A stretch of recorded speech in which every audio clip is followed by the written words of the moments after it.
নীরব নিস্তব্ধ মরুভূমি, কোথাও কোনো সারা শব্দ নেই। এইদিকে হযরত ফাতেমা রাদিয়াল্লাহু তাআলা আনহু কোথায় যেন যাচ্ছিলেন। ঠিক এমন সময় আবু জাহেল তার সামনে এসে দাঁড়ালো। অশ্লীল ভাষায় গালিগালাজ করে ফাতেমার গালে জোরে সোরে একটা থাপ্পড় বসিয়ে দিল।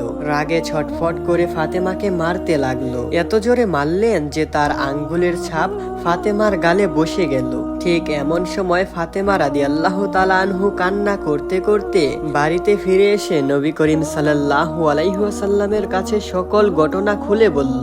তখন রাসূলুল্লাহ সাল্লাল্লাহু আলাইহি ওয়াসাল্লাম মৃত কণ্ঠে বললেন, হে ফাতেমা, আবু জাহেল অত্যন্ত প্রভাবশালী, সে সরাসরি মোকাবেলার যোগ্য নয়। আমি মক্কায় ইসলাম প্রচার করছি, তাই অনেক লোকজন আমার বিরুদ্ধে গেছে। এমন অবস্থায় আমি তাকে প্রকাশ্যে প্রতিহত করতে পারবো না। তুমি বরং আবু সুফিয়ানের কাছে যাও, তিনি বিচক্ষণ, ন্যায়পরায়ণ এবং সঠিক সিদ্ধান্ত নিতে পারবেন। হযরত ফাতেমা রাদিয়াল্লাহু তাআলা আনহু তখন দৌড়ে দৌড়ে আবু সুফিয়ানের নিকট গেলেন। চোখে অশ্রু নিয়ে সম্পূর্ণ ঘটনা ব্যাখ্যা করলেন।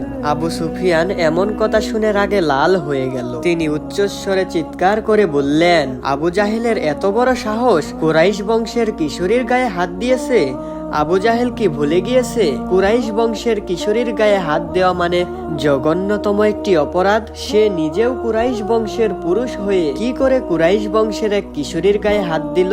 অতঃপর আবু সুফিয়ান ফাতেমাকে নিয়ে আবু জাহেলের বাড়িতে আসলেন। ওই সময় আবু জাহেল বাড়িতে কতগুলো প্রভাবশালী নেতাদেরকে নিয়ে বৈঠক করছিল। তখন আবু সুফিয়ান সেইখানে গিয়ে আবু জাহেলকে জিজ্ঞেস করলেন, তুমি কি ফাতেমাকে থাপ্পড় মেরেছো? আবু জাহেল কোনো কথা বলল না, সে তার মাথা নিচু করে দাঁড়িয়ে রইল। আবু সুফিয়ান তখন ফাতেমাকে বলল, হে ফাতেমা, তোমাকে আবু জাহেল যেইভাবে থাপ্পড় মেরেছে, তুমি ঠিক সেইভাবে তার গালে একটি থাপ্পড় মারো। ফাতেমা রাদিয়াল্লাহু তাআলা আনহার কোমল হৃদয়ে মমতা ও ভালোবাসায় ভরা। তিনি আবু জাহেলকে থাপ্পড় মারলেন না, কিন্তু আবু সুফিয়ানও তাকে ছেড়ে দেবার পাত্র নয়। আবু সুফিয়ান এইবার অনেক জোরে আবু জাহেলের গালে থাপ্পড় বসিয়ে দিল এবং আবু জাহেলকে ধমক দিয়ে বলল, হে আবু জাহেল, আজকের পর থেকে আমি যদি শুনি কুরাইশ বংশের কোনো মেয়ের গায়ে তুমি হাত দিয়েছো, তাহলে তোমার এই হাত আমি ভেঙে ফেলবো। অতঃপর ফাতেমা রাদিয়াল্লাহু তাআলা আনহু বাড়িতে ফিরলেন এবং নবীজিকে সকল ঘটনা খুলে বললেন। নবীজি সকল কথা শোনার পর দুই হাত তুলে মহান রব্বুল আলামিনের দরবারে দোয়া করে বললেন, হে রব্বুল আলামিন, তুমি আবু সুফিয়ানের হৃদয় নূর দিয়ে আলোকিত করে দাও। হয়তো নবীজির এই দোয়ার বরকতেই আবু সুফিয়ান পরবর্তীতে ইসলাম ধর্ম গ্রহণ করেছিলেন। একদিন ফজরের নামাজের পর হযরত ফাতেমা রাদিয়াল্লাহু তাআলা আনহু খেয়াল করে দেখলেন তার মা খাদিজা রাদিয়াল্লাহু তাআলা আনহু অঝর ধারায় কান্না করতে লাগলো। হযরত ফাতেমা রাদিয়াল্লাহু তাআলা আনহা তার মায়ের নিকট গেলেন এবং তার কান্না থামানোর চেষ্টা করলেন, কিন্তু হযরত খাদিজা রাদিয়াল্লাহু তাআলা আনহুর কান্না যেন কোনোভাবেই থামছে না। ছোট্ট ফাতেমা রাদিয়াল্লাহু তাআলা আনহা যখন তার মায়ের কান্না থামাতে পারলেন না, তখন তিনি তার বাবার খোঁজে বের হলেন। তিনি গিয়ে দেখলেন কাবা ঘরের সামনে নবীজি বসে বসে আল্লাহর জিকির করছে।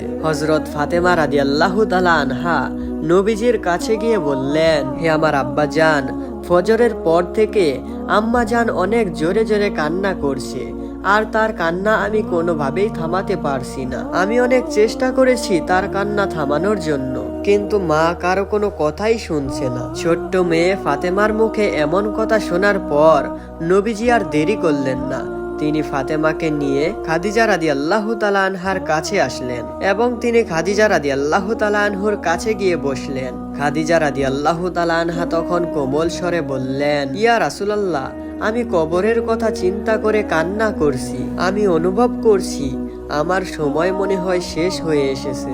এই অন্ধকার কবরে আমি কি করে থাকবো, যেইখানে কোনো সঙ্গী সাথী নেই? সেই কবরের কথা চিন্তা করে আমি আমার কান্না থামাতে পারছি না। রাসূলুল্লাহ সাল্লাল্লাহু আলাইহি ওয়াসাল্লাম তখন বললেন, হে খাদিজা, তুমি চিন্তা করিও না, মহান আল্লাহ রব্বুল আলামিন তোমাকে নিজেই সালাম দিয়েছেন। সেই মহান আল্লাহ রব্বুল আলামিন তোমার কবরের আযাব মাফ করে দেবেন। দয়ার নবীজি এমন সান্ত্বনা দিয়ে খাদিজার কান্না থামাতে চেষ্টা করলেন। তারপরেও খাদিজা রাদিয়াল্লাহু তাআলা আনহার কান্না থামছে না। তিনি ছোট্ট বাচ্চার মতো ফুফিয়ে ফুফিয়ে কান্না করছেন। হযরত খাদিজা রাদিয়াল্লাহু তাআলা আনহা বললেন, ইয়া রাসূলুল্লাহ, আপনার সঙ্গে আমি 25টি বছর সংসার করেছি, কোনো দিন কোনো জিনিস নিয়ে আমি আপনার কাছে জেদ করিনি। আপনি আমাকে যাই দিয়েছেন তাই নিয়েই আমি সন্তুষ্ট ছিলাম। আজকে আপনার কাছে আমি 3টি জিনিস চাইবো, আপনি কি আমাকে সেইটা দিবেন? নবীজি অশ্রু ভরা নয়নে খাদিজার দিকে তাকিয়ে আছেন এবং কোমল কণ্ঠে খাদিজাকে বললেন, হে খাদিজা, তুমি বলো কি চাও, আমি আমার জীবনের বিনিময়ে হলেও তোমার আবদার পূরণ করার চেষ্টা করব। হযরত খাদিজা রাদিয়াল্লাহু তাআলা আনহা বললেন, হে আমার স্বামী, আমার প্রথম আবদার হলো আপনার পুরাতন একটি জুব্বা আমি ধুয়ে পরিষ্কার করে রেখেছি। আমি যখন ইন্তিকাল করব, আমার পুরাতন জুব্বাটি আপনি আমার কাফনের কাপড় হিসাবে ব্যবহার করবেন।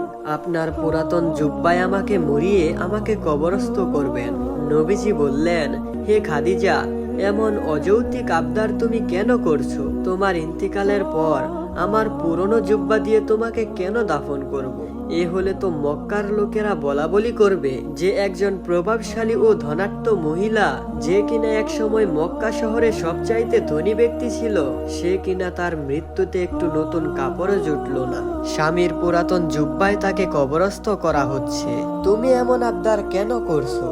হযরত খাদিজা রাদিয়াল্লাহু তাআলা আনহু তখন বললেন, হে আমার স্বামী, আমি বিশ্বাস করি আপনার পুরাতন জুব্বা যদি আমার শরীরে থাকে তাহলে আমাকে জাহান্নামের আগুন কোনোভাবেই স্পর্শ করতে পারবে না, কোনো কবরের মাটি আমাকে চাপ দিতে পারবে না। আপনার জুব্বা মোবারকের বরকতে কবরের কোনো আযাবই আমার হবে না। রাসূলুল্লাহ সাল্লাল্লাহু আলাইহি ওয়াসাল্লাম এমন কথা শুনে বললেন, হে খাদিজা, তুমি যেমন চাও তেমনই হবে, আমি আমার পুরাতন জুব্বা দিয়েই তোমাকে কবরস্থ করব। অতঃপর খাদিজা রাদিয়াল্লাহু তাআলা আনহু বললেন, আমার দ্বিতীয় আবদার হলো আমাকে যখন কবরে নামানো হবে তখন আপনি নিজ হাতে কোলে করে আমাকে কবরে নামাবেন। আমার তৃতীয় আবদার হলো যতক্ষণ আমার কবরে মুনকার নাকির প্রবেশ না করবে ততক্ষণ আপনি আমার কবরের পাশ থেকে যাবেন না, কেননা মুনকার নাকির এসে যদি আমাকে 3টি প্রশ্ন করে আর আমি খাদিজা তখন সেই প্রশ্নের উত্তর কিভাবে দিব? আপনি আমার কবরের পাশে দাঁড়িয়ে থাকবেন, আমার হয়ে আপনি নিজেই আমার উত্তর দিয়ে দেবেন। রাসূলুল্লাহ সাল্লাল্লাহু আলাইহি ওয়াসাল্লাম খাদিজা রাদিয়াল্লাহু তাআলা আনহুকে বললেন, হে খাদিজা, তোমার সকল আবদার আমি পূরণ করব ইনশাআল্লাহ। এরপর হযরত খাদিজা রাদিয়াল্লাহু তাআলা আনহু ফাতেমাকে উদ্দেশ্য করে বললেন, মা ফাতেমা, আমি যতদিন মক্কার জমিনে ছিলাম তোমার বাবাকে অনেকেই হত্যা করার চেষ্টা করেছে, কিন্তু আমি সর্বদা তোমার বাবাকে আগলে রাখার চেষ্টা করেছি। তোমার বাবার দাওয়াতি কাজে আমি সহযোগিতা করেছি, ইসলাম প্রচারের কাজে তোমার বাবার সাহস জুগিয়েছি, সুখে দুঃখে সর্বদাই তোমার বাবার পাশে থেকেছি। আমি তোমার বাবাকে তোমার হাতে তুলে দিয়ে যাচ্ছি, তুমি তোমার বাবাকে আগলিয়ে রাখবে, যেমন করে একজন মা তার সন্তানকে আগলে রাখে, ঠিক সেইভাবে তুমি তোমার বাবাকে আগলে রাখবে। তোমার বাবার সুখে দুঃখে সব সময় তুমি পাশে থাকবে।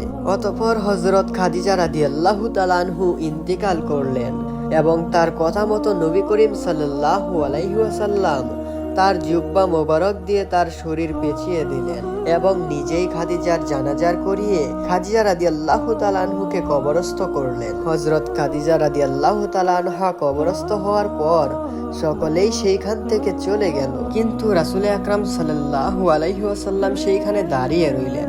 তখন আবু বকর রাদিয়াল্লাহু তাআলা আনহু বলল, ইয়া রাসূলুল্লাহ, সকলেই তো চলে গিয়েছে, আপনিও বাড়িতে চলুন। রাসূল আকরাম সাল্লাল্লাহু আলাইহি ওয়াসাল্লাম বললেন, হে আবু বকর, আমি বাড়িতে যাব না, যতক্ষণ মুনকার নাকির এই কবরে না আসবে ততক্ষণ আমি এখান থেকে যাব না, কেননা আমি আমার খাদিজাকে কথা দিয়েছি তার কবরের 3টি প্রশ্নের জবাব আমি দিয়ে যাব। এইভাবে পুরোটা দিন কেটে গিয়ে সন্ধ্যা চলে আসলো। তখনও রাসূল আকরাম সাল্লাল্লাহু আলাইহি ওয়াসাল্লাম খাদিজার কবরের পাশে দাঁড়িয়ে আছে। এমন সময় হযরত জিবরাইল আলাইহিস সালাম সেইখানে এসে বললেন, ইয়া রাসূলুল্লাহ, আল্লাহ তাআলা আপনাকে আদেশ করেছেন আপনাকে এখান থেকে চলে যাওয়ার জন্য, কেননা আল্লাহ রব্বুল আলামিন নিজেই খাদিজার 3টি প্রশ্নের জবাব দিয়ে দিবে। আপনি কোনো চিন্তা করবেন না, খাদিজার কবর এখন জান্নাতের বাগানে পরিণত হয়ে গেছে। তখন হযরত মুহাম্মদ সাল্লাল্লাহু আলাইহি ওয়াসাল্লামের বয়স ছিল মাত্র 6 বছর। মক্কার অনেক শিশুদের সাথে তিনি তখন খেলাধুলা করছিল। সময়টা ছিল সন্ধ্যাবেলা, প্রায় সন্ধ্যের কাছাকাছি। মক্কার ওই বাচ্চাদের মধ্যে ছিলেন হযরত মুহাম্মদ সাল্লাল্লাহু আলাইহি ওয়াসাল্লাম। যখন বিকাল শেষ হয়ে সন্ধে ঘনিয়ে আসলো, ঠিক ওই সময় একে একে সকল শিশুদের বাবা সেইখানে আসতে লাগলো। এক একজন বাবা তার শিশুকে শূন্যে ধরে রেখে আদর করছেন, আরেকজন বাবার হাত ধরে বাড়ির দিকে হাঁটছেন। তখন মায়ার নবী, দয়ার নবী হযরত মুহাম্মদ সাল্লাল্লাহু আলাইহি ওয়াসাল্লাম এক পাশে দাঁড়িয়ে অপলক চোখে সকল দৃশ্য দেখছেন। তার ছোট্ট বুকটা এক অনবরত ব্যথায় কেঁদে উঠল। এই দৃশ্য দেখে তিনি খেলা থামিয়ে দিয়ে গম্ভীর অবস্থায় ধীর চিন্তায় বাড়ির দিকে রওনা হলেন। হায় আল্লাহ, মনের ভেতরে যেন কি এক অনুভূতি, কি এক বিষণ্ণতা। তার ছোট্ট ছায়াটিও যেন দীর্ঘ হয়ে বালিতে মিশে যাচ্ছে। ঘরে ফিরে এসে তিনি দেখতে পেলেন তার মমতাময়ী মা ঘরের এক কোণে বসে আছে। ঘরের এক কোণে মাটির প্রদীপের আলোতে তার মুখ যেন বিষণ্ণ দেখাচ্ছে। শিশু নবী হযরত মুহাম্মদ সাল্লাল্লাহু আলাইহি ওয়াসাল্লাম তার মায়ের কোলে তার মাথা রাখলেন। কিছুক্ষণ নীরবতায় বিষণ্ণ হয়ে রইলেন। অনেকক্ষণ পর অবশেষে সেই নীরবতা ভাঙল। শিশু নবী হযরত মুহাম্মদ সাল্লাল্লাহু আলাইহি ওয়াসাল্লাম তার মাকে বলল, আম্মা জান, আজকে খেলা শেষে সবার বাবা এসেছিল। একজন বাবা তার ছেলেকে শূন্যে ধরে রইল, আরেকজনের বাবা তার জন্য খেজুর নিয়ে এসেছিল। খুব যত্ন করে তার ছেলেকে খেজুর খাইয়ে দিল। খেলা শেষে সবাই তার বাবার সঙ্গে আনন্দে উল্লাসে বাড়ি ফিরে গেল। হে আমার আম্মা জান, আমার বাবা কোথায়? তিনি কেন আমাকে নিতে আসেন না? আল্লাহ, আমাদের শিশু নবী হযরত মুহাম্মদ সাল্লাল্লাহু আলাইহি ওয়াসাল্লাম কতটা আকুতি মিনতি বুকে নিয়ে এই কথাগুলো বলেছিলেন। তখন শিশু নবী মুহাম্মদ সাল্লাল্লাহু আলাইহি ওয়াসাল্লাম এর মুখে এমন কথা শুনে আমিনা রাদিয়াল্লাহু তাআলা আনহুর অন্তর কেঁপে উঠল। যেই প্রশ্নটা তিনি এতদিন এড়িয়ে গেছেন, আজকে সেই প্রশ্নই তার সামনে। তিনি দীর্ঘশ্বাস ফেলে হযরত মুহাম্মদ সাল্লাল্লাহু আলাইহি ওয়াসাল্লাম এর মাথায় হাত বুলালেন, তাকে আদর করে চুম্বন করলেন। মা আমিনার চোখখানা তখন বেদনায় ছলছল করছিল। তারপর আমিনা শিশু নবীকে বললেন, তোমার বাবা, তিনি তো একটি দূরের সফরে গেছেন। তিনি এমন জায়গায় গিয়েছেন যেইখান থেকে কেউই আর ফিরে আসে না। তিনি মহান রব্বুল আলামিন আল্লাহ তাআলার কাছে আছেন। ছোট্ট নবী হযরত মুহাম্মদ সাল্লাল্লাহু আলাইহি ওয়াসাল্লাম মা আমিনার মুখে এমন কথা শুনে বললেন, আল্লাহর কাছে গিয়েছে? আচ্ছা আম্মা, তিনি কি আমাদেরকে দেখতে পান? তখন হযরত আমিনা রাদিয়াল্লাহু তাআলা আনহু বললেন, হ্যাঁ বাবা, তিনি আমাদেরকে দেখতে পান। তোমার বাবা দেখেন তার ছেলে কতটা ভালো, তার ছেলে কতটা শান্ত। তিনি তোমাকে অনেক ভালোবাসেন বাবা। শিশু মুহাম্মদ সাল্লাল্লাহু আলাইহি ওয়াসাল্লাম মায়ের কথাগুলো বোঝার চেষ্টা করলেন। তার মনে হলো তার বাবা যেন আকাশের কোনো এক তারার মাঝে থাকেন, কিন্তু তার মন তখন মানছিল না। তিনি তার বাবাকে ছুঁতে চান, তার অস্তিত্ব অনুভব করতে চান। অতঃপর শিশু নবী হযরত মুহাম্মদ সাল্লাল্লাহু আলাইহি ওয়াসাল্লাম তার মা আমেনাকে বললেন, হে আমার আম্মা জান, আমি কি কোনোদিনই আমার বাবাকে দেখতে পাবো না? আচ্ছা, তার ঘর কোথায়? তিনি কোথায় ঘুমিয়ে থাকেন? ছোট্ট মুহাম্মদ সাল্লাল্লাহু আলাইহি ওয়াসাল্লামের এই কথা শুনে আমিনা রাদিয়াল্লাহু তাআলা আনহু আর তার চোখের পানি ধরে রাখতে পারলেন না। তিনি মুহাম্মদ সাল্লাল্লাহু আলাইহি ওয়াসাল্লামকে তখন জড়িয়ে ধরলেন। তার বাবা কোথায় আছে, কি করছে, তার আকুতিতে তার হৃদয়টা ভেঙে যাচ্ছিল। তিনি কষ্ট ভরা মন নিয়ে বললেন, তোমার বাবা আর এই পৃথিবীতে নেই। তুমি জন্মের আগেই তোমার বাবা আল্লাহর ডাকে সাড়া দিয়েছে। শুধু তার শরীরটা ইয়াসরিবের মাটিতে এখনো ঘুমিয়ে আছে বাবা। ইয়াসরিব শব্দটা শিশু নবী হযরত মুহাম্মদ সাল্লাল্লাহু আলাইহি ওয়াসাল্লামের মাথায় কর্কশভাবে ভেসে উঠল।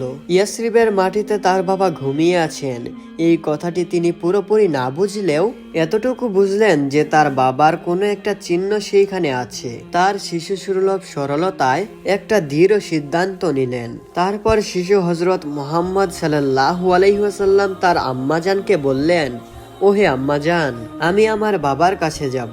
তিনি যেইখানে ঘুমিয়ে আছেন আমি সেই জায়গাটি দেখতে চাই। তুমি কি আমাকে সেইখানে নিয়ে যাবে? আমেনার বুকের ভেতরটা কেঁপে উঠল। এই দীর্ঘ বিপদ সুলভ পথ পাড়ি দিয়ে তিনি হযরত মুহাম্মদ সাল্লাল্লাহু আলাইহি ওয়াসাল্লামকে নিয়ে সেইখানে কি রূপে যাবেন? কিন্তু হযরত মুহাম্মদ সাল্লাল্লাহু আলাইহি ওয়াসাল্লামের চোখের দিকে তাকিয়ে তিনি আর না করতে পারলেন না। এই নিষ্পাপ চোখের আকুতি তিনি কি রূপে অপেক্ষা করবেন, কিভাবে তিনি তাকে ফিরিয়ে দিবেন। তিনি তখন ভাবলেন হয়তো এটাই নিয়তি, হয়তো তার পিতার কবরের মাটি তার হৃদয়ের শূন্যতা কিছুটা হলেও কমাতে পারবে। তখন হযরত আমেনা তার চোখের পানি মুছতে মুছতে শিশু মুহাম্মদ সাল্লাল্লাহু আলাইহি ওয়াসাল্লামকে বললেন, হ্যাঁ, আমরা তোমার বাবার কাছে যাব, আমরা ইয়াসরিবে যাব। তুমি তোমার বাবার কবরের সামনে দাঁড়িয়ে তার জন্য দোয়া করবে, তিনি তখন অনেক খুশি হবেন। অতঃপর এক দীর্ঘ যাত্রা শুরু হলো, যেই যাত্রা একটি শিশুর জীবনকে বদলে দেবে। পরের দিন ভোর হবার সাথে সাথে মক্কার পরিচিত পথ পিছনে ফেলে রেখে একটি প্রাণের ছোট্ট কাফেলার যাত্রা শুরু হয়ে গেল। দুইটি উট, একটিতে মা আমেনা ও শিশু মোহাম্মদ, অন্যটিতে উম্মে আয়মান। মরুভূমির বিরলতা ধীরে ধীরে তাদেরকে গ্রাস করতে লাগলো। দীর্ঘ অনেক পথ সফর করার পর মরুভূমির বুকে রাত নেমে এসেছে। একটি জায়গায় বিশ্রাম নেওয়ার জন্য উটগুলো সেইখানে থেমে পড়েছে।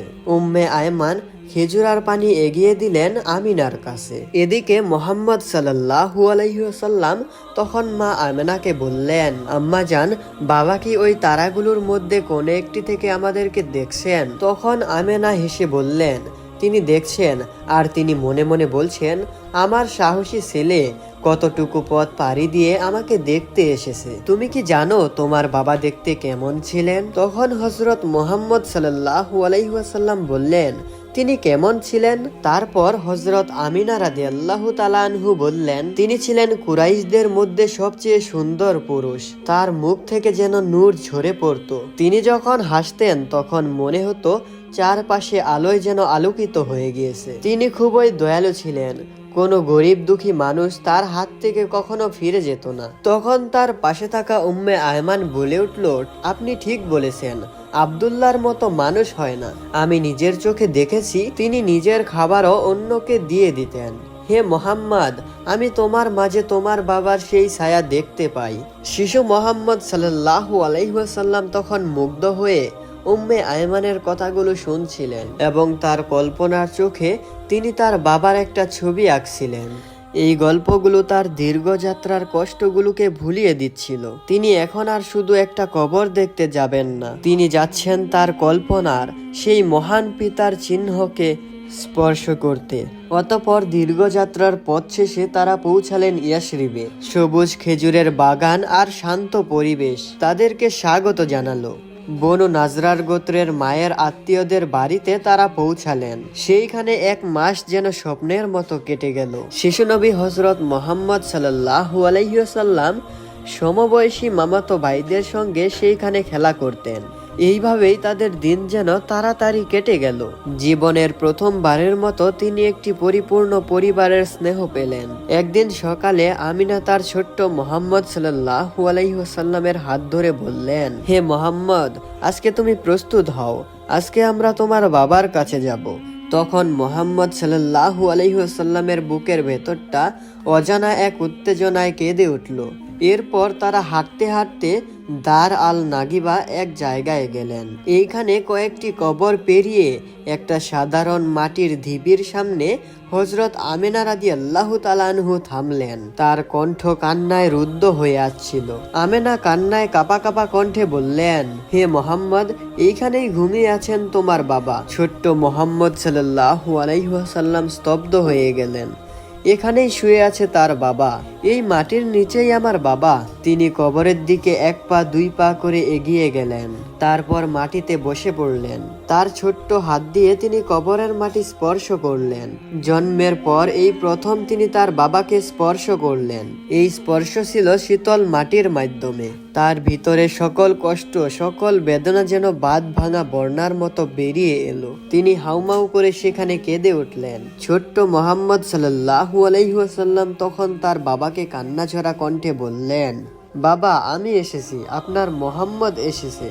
আপনি কেন কথা বলছেন না? আপনি শুধু একবার আমার সঙ্গে কথা বলুন। তার কান্নায় আকাশ বাতাস যেন ভারী হয়ে গেল। উম্মে আয়মান তখন তাকে জড়িয়ে ধরে কাঁপতে লাগলেন। সেই দিনের সেই দৃশ্য হলো মহাকালের করুণতম অধ্যায়। পুত্র তার না দেখা পিতাকে খুঁজে পেয়েছিল এক নীরব মাটির স্তূপে।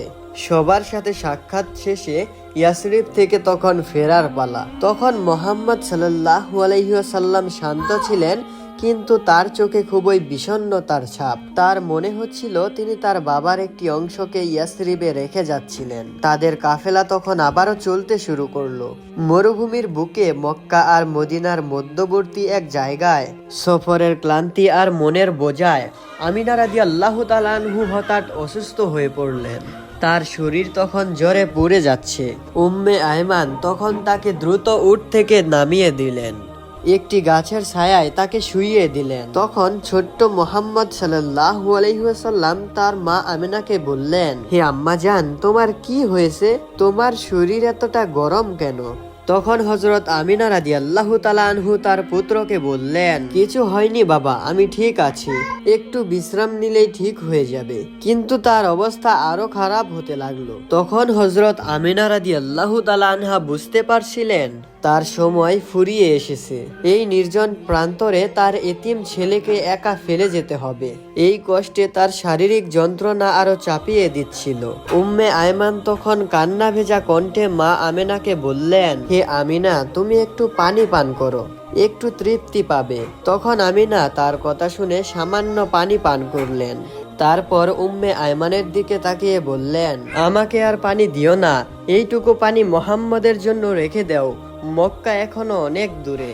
এই পরম মুহূর্তেও তিনি সন্তানের কথা ভাবছিলেন। শিশু নবী মায়ের হাত ধরে আকুল হয়ে কান্না করতে লাগলেন। ছোট্ট মুহাম্মদ সাল্লাল্লাহু আলাইহি ওয়াসাল্লাম বললেন, আম্মা জান, তুমি এমন করছো কেন? তুমি অতি শীঘ্রই ভালো হয়ে যাবে। আমরা একসঙ্গে মক্কায় ফিরে দাদা ভাইয়ের কাছে যাব। আমিনা তার দুর্বল হাত দিয়ে মুহাম্মদের গাল স্পর্শ করলেন। তার ঠোঁটের কোণে এক বেদনা বিদর হাসি ফুটে উঠল। আমিনা বললেন, আমার প্রিয় মুহাম্মদ, আমি তোমাকে জন্ম দিয়ে ধন্য। আল্লাহ তোমাকে এক মহান কাজের জন্য নির্বাচন করেছে।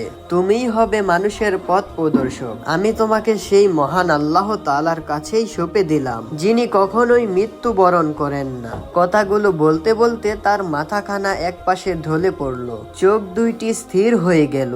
তার মা আর এই দুনিয়াতে নেই। ছোট্ট মুহাম্মদ সাল্লাল্লাহু আলাইহি ওয়াসাল্লাম তখন কান্না ভেজা কণ্ঠে বললেন, আম্মা জান, ওঠো, কথা বলো। তখন তার আম্মা জানের আর কোনো সাড়া নেই। উম্মে আয়মান কান্নায় ভেঙে পড়লেন। তখন তিনি শিশু নবী হযরত মুহাম্মদ সাল্লাল্লাহু আলাইহি ওয়াসাল্লামকে বললেন, তোমার আম্মা, তিনি আমাদেরকে ছেড়ে চলে গেছেন, তিনি আল্লাহ তাআলার কাছে চলে গেছেন।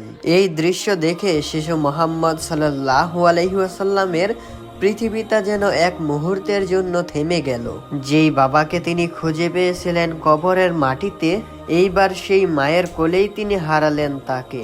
তিনি তার মায়ের নিথর দেহ জড়িয়ে ধরে এমন করে কাঁদতে লাগলেন যে কান্নায় যেন আবুয়া পাথরগুলো কেঁপে যাচ্ছিল। সেই দিন সেই নির্জন প্রান্তরে উম্মে আয়মান কবর খুঁড়ে তার মনিবকে দাফন করলেন। এই দৃশ্য 6 বছরের এক শিশু পাথরের মতো দাঁড়িয়ে দেখল, কিভাবে তার পৃথিবীর শেষ আশ্রয়টুকু মরুভূমির বালিতে মিশে গেল। যাওয়ার পথে একটি খালি উট, সেই খালি উটটি যেন এক জীবন্ত শূন্যতার প্রতীক। যেই শিশুটি মায়ের হাত ধরে পিতাকে খুঁজতে গিয়েছিল, সে আজকে ফিরছে মা বাবা দুইজনকে হারিয়ে। হায় আল্লাহ, শিশু নবীর মন জানি তখন কতটা বিষণ্ণ অবস্থায় ছিল। সেই দৃশ্য মনে পড়লে আজকেও যেন কত মানুষের হৃদয় কেঁপে ওঠে। শিশু নবী হযরত মুহাম্মদ সাল্লাল্লাহু আলাইহি ওয়াসাল্লামের চোখের পানি তখন শুকিয়ে গেছে।